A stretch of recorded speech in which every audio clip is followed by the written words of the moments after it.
Okay, so hello, right, let's start this proper.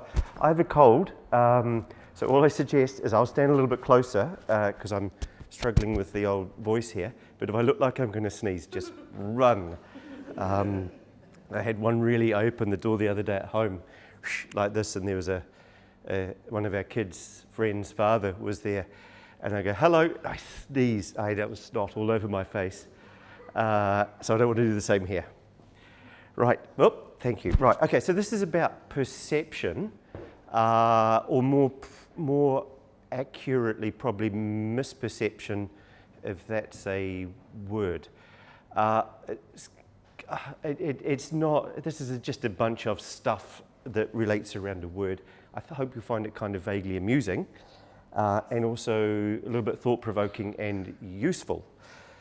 Okay, so we have a quiz here. Right, you've got 10 seconds. Read that. Count how many F's there are in this statement. Don't count the one on the top line, okay? So from there, down there.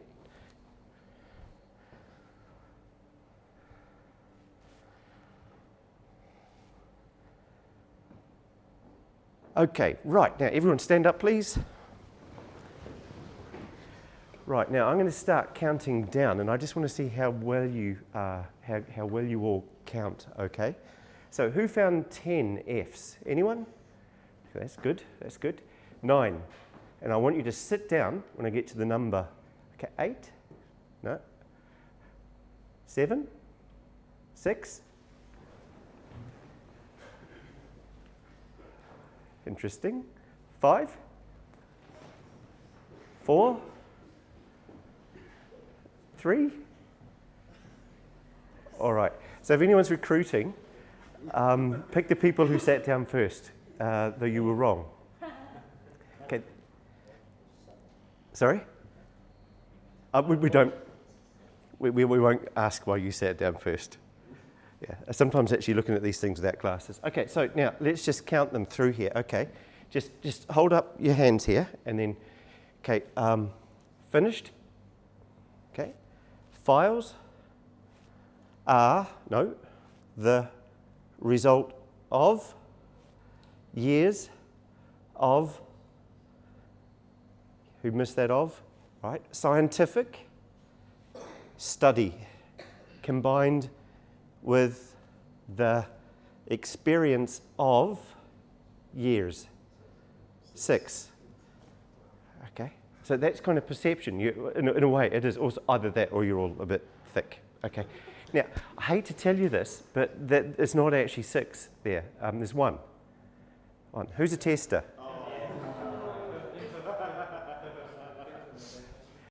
Yeah, so, okay, all agile, ambiguous requirements, right?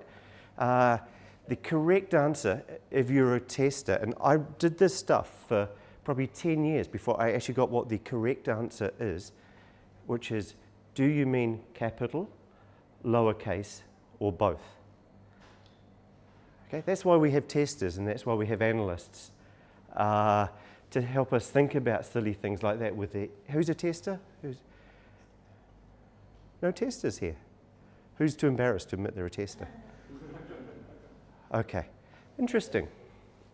Right, so that's why we have testers. That's why we think about test first stuff, to save a whole lot of work. What do you actually mean by this? How do we know what the correct answer is?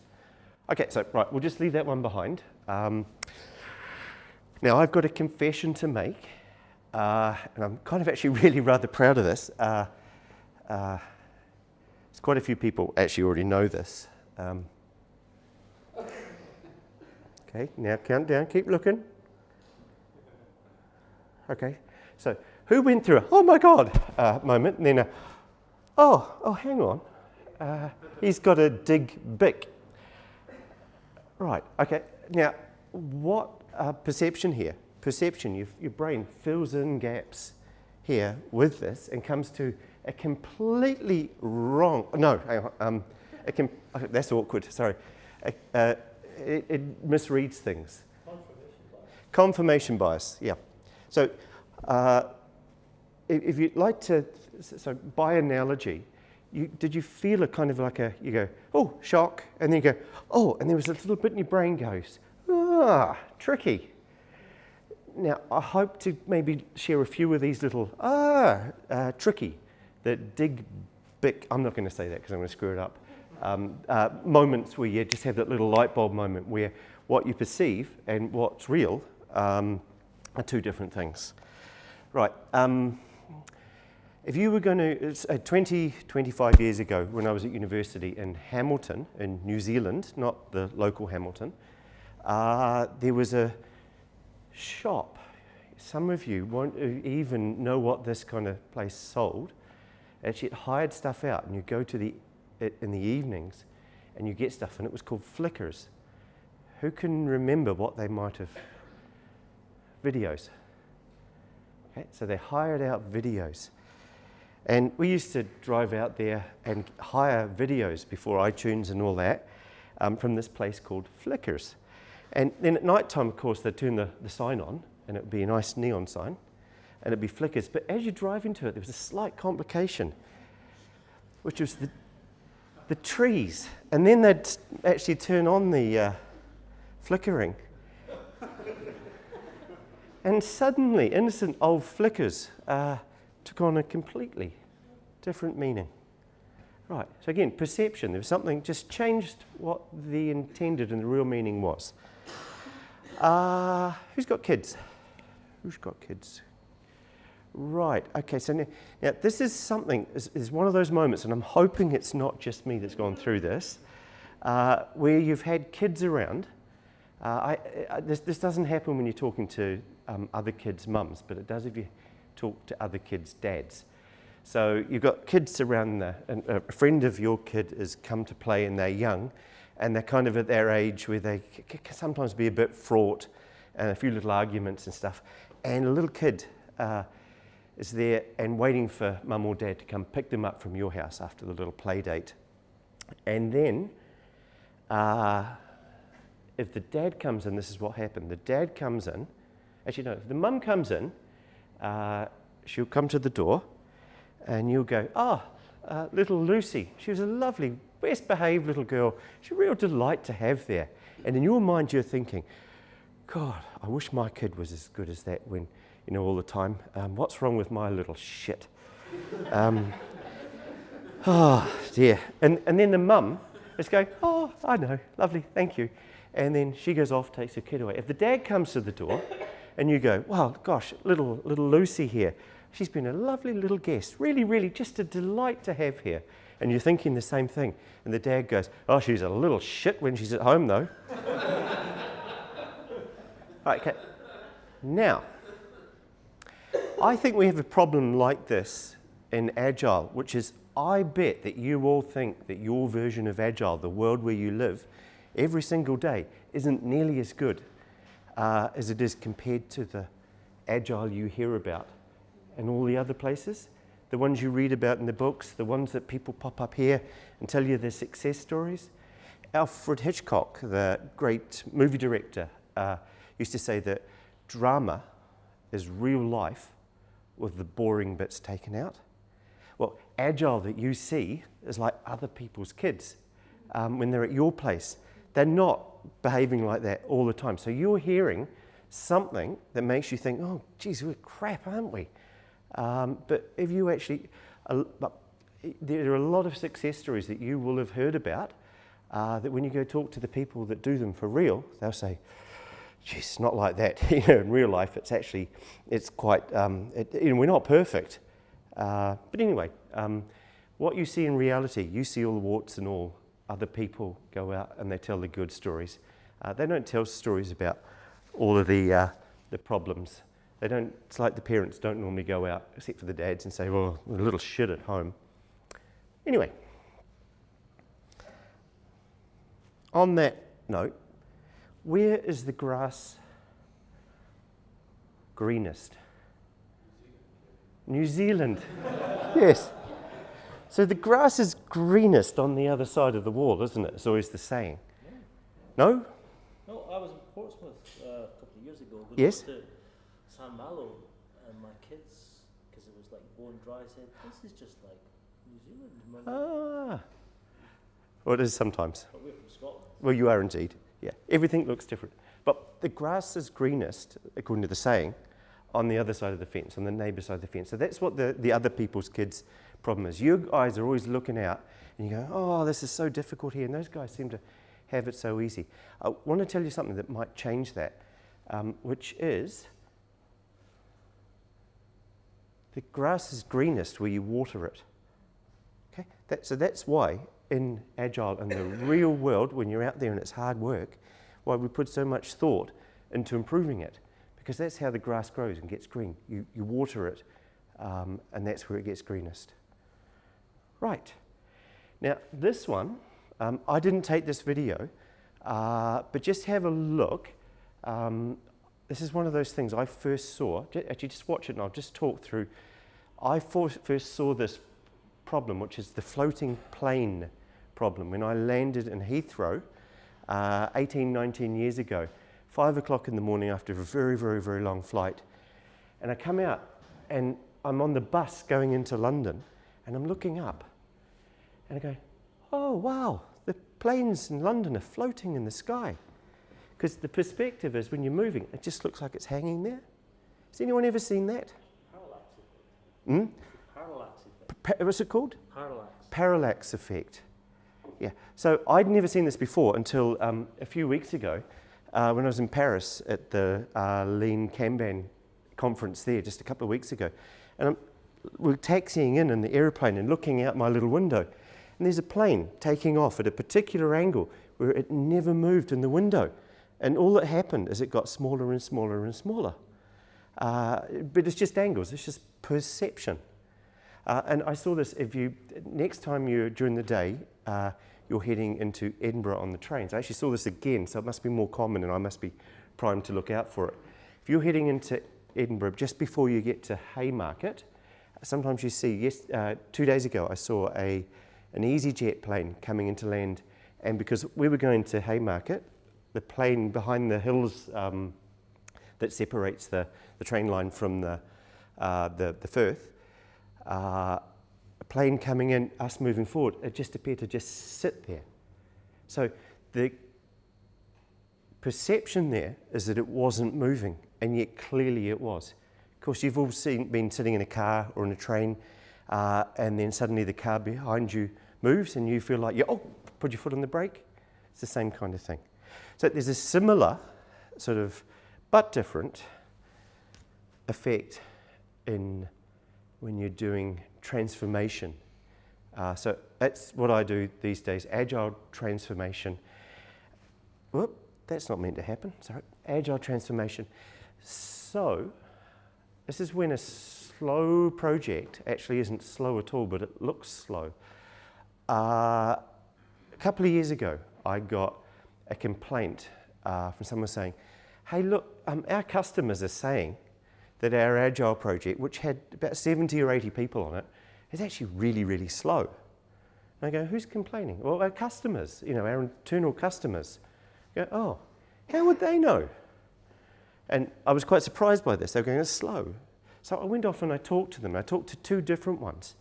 And I talked to the first one. She was the head of operations, she was effectively the product owner at that stage, and almost everything we did for her. And she's looking at me and going, we've got a huge amount of work coming up. No, sorry, I said to her, it's slow. I don't understand how you would think it's slow, because there's been so many improvements, and for me it just looks so much faster, but I can't prove that to you. And she leans forward and she says, well, we've got so much work. It's not actually that it's slow, though that might have been the word I've been using. It's that we want it to be faster. Okay, so it's slower than what she wanted. She wanted speed, so she was effectively negotiating, saying, we want you to go faster, faster, faster, and what people heard was slow. So there was a lot of improvement, but it was still considered too slow, but it really wasn't slow at all. It was just not fast enough. Talked to the second customer that we had, and he's the most grumpy person I think I've ever met, ever. And I say, oh, I hear it's pretty slow. I've heard you sort of say it's slow. Oh, it's terrible. It's terrible. And we talked for about half an hour before I got to what the problem was, which is that we had he was in marketing and the other product owner was in operations, and we were selling really, really, really, really well. So we didn't have to do any marketing work. We didn't have capacity to actually process more orders. So he's sitting there, and what it actually was, is it wasn't slow. He just wasn't getting anything done. So it was worse than slow. It was just dead for him. And yet, that meant he'd done a fantastic job earlier. So he should have been celebrating. But he's sitting there going, everyone else is getting all the money spent on their stuff. You know, I've got no toys to play with. Which is an understandable reaction, but it wasn't slow. It was actually really, really fast. And he'd done a great job, and he was making lots of money because of it. Now this one here, you'll need to listen. This is weird. At any one moment, we are being bombarded by sensory information. Our brains do a remarkable job of making sense of it. It seems easy enough to separate the sounds we hear from the sights we see. But there is one illusion that reveals this isn't always the case. This is not a New Zealand thing. Have a look at this. What do you hear? Hear the sheep?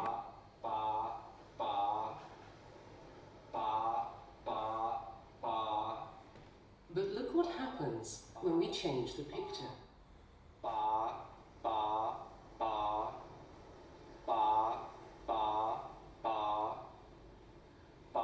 And yet, the sound hasn't changed. In every clip, you are only ever hearing bar with a B. It's an illusion known as the McGurk effect. Take another look. Concentrate first on the right of the screen. Now to the left of the screen. The illusion occurs because what you are seeing clashes with what you are hearing. Isn't that weird? Illusion. What we see overrides what we hear. So the mouth movements we see as we look at a face can actually influence what we believe we're hearing. If we close our eyes, we actually hear the sound as it is. If we open our eyes, we actually see. Okay, so I'll leave it there. Could you all, far and bar? Yep. Did you try closing your eyes, any of you? Yeah, and suddenly you hear bar, and then you open them again, and it's back to far, which is really just too much for this time of night. Anyway, okay, so sometimes these things, that was a built-in perception bias, I guess, in our brains. Here's another Agile-y one. It's the same project, actually, that I was just talking about before. A project manager, I hear, is complaining. Well, she's not complaining. She's kind of saying, this Agile thing doesn't seem very efficient. And she was managing a whole lot of waterfall stuff. And she says, it requires an awful lot of managers. And at that stage, we had project managers who were acting as project managers and scrum masters as part of the slow change process. And she's saying, there seems to be an awful lot of project managers, and there was, compared to what she would have done in a waterfall process. It seemed really, really top heavy. And yet I'm there going, look, there's not enough scrum masters or project managers. We're actually really, really short on this. So there's this confusion. What's going on there? And what she's not seeing is that, because she can't possibly see this, which is that the project that's being run in an Agile way will probably take about a third to half the time. But the price for doing that is because we're doing Agile. We don't have 3-week-long tasks where a project manager can Gantt them out and then tick them off. We have a huge, huge, relatively speaking, coordination overhead. We require a lot more coordination. And that stuff does sometimes eventually come for free if you get to the stage where you've got good self-organizing teams. But while you're transitioning, you need people to teach the teams to do that. you need people to do coordination, which is the Scrum Master and the Project Manager role.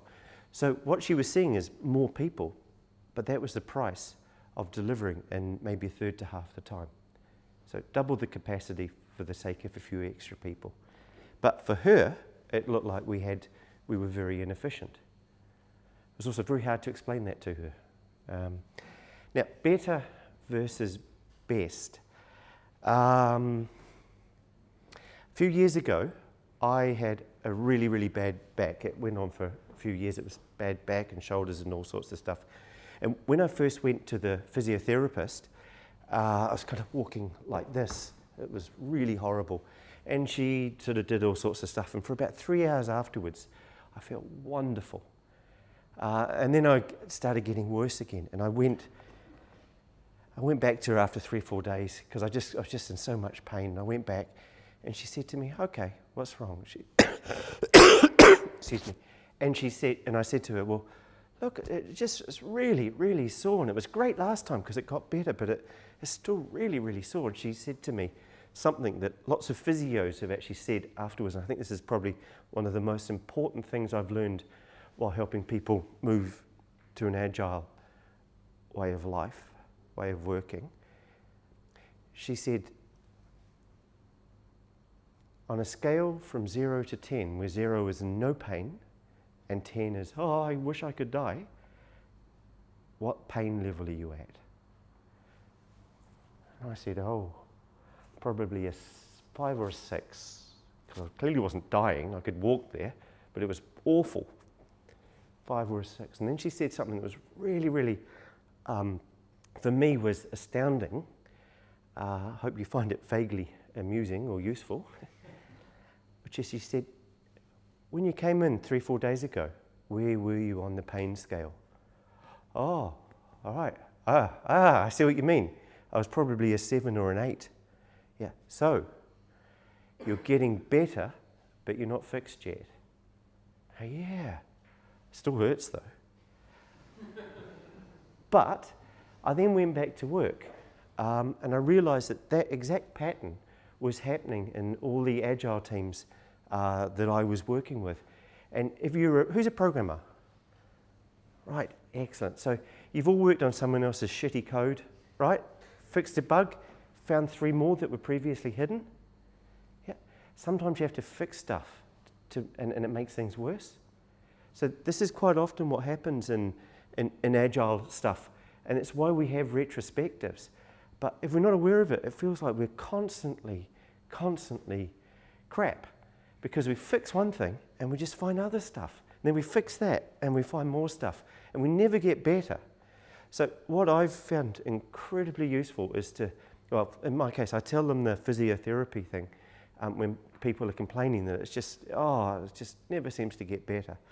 And I ask them to compare themselves with 6 months ago, or even 6 weeks ago. And quite often, almost always, they go, "Oh, actually that's true.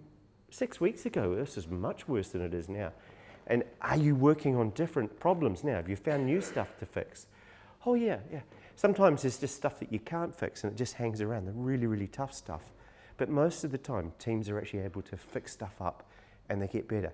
But if they're constantly looking at the moment, going, "Oh man, it hurts, my back hurts, we've got all these problems," if they don't bother to look back and go, "Am I actually getting better?" Then all they'll feel is the current pain. So getting better is what we're trying to do in Agile, and that's why we improve stuff and why we put so much effort into constantly trying to improve. But when we get perfect, you know what will happen? Robots will be writing our code for us. So just be grateful that we we work with stuff that is hard work. Right, now, this is the last bit. Yeah.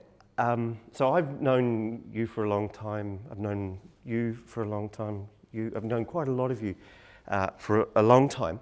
But for the rest of you, I do stuff based on Ellie Goldrat's work and The Goal, which is a book I read in 1996.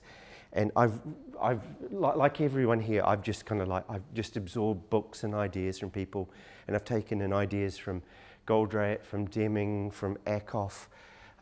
You name it, at one time I've probably read about it, and that's just kind of a lot of us, we're just wired that way.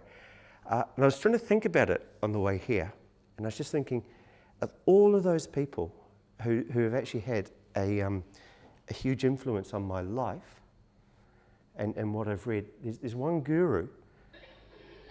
Okay, one last time. These are small, but the ones out there are far away.